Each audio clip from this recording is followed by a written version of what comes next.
கரூர் நீதிமன்ற வளாகம் முன்பு வழக்கறிஞர்களின் தொடர் படுகொலையை கண்டித்து தமிழ்நாடு மற்றும் புதுச்சேரி பார் கவுன்சில் சார்பில் ஆர்ப்பாட்டம் நடைபெற்றது.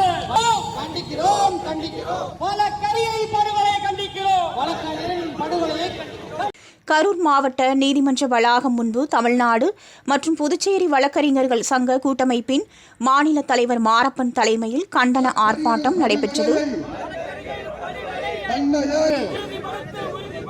தமிழகத்தில் கடந்த வாரத்தில் 2 வழக்கறிஞர்கள் படுகொலை செய்யப்பட்டுள்ளனர்.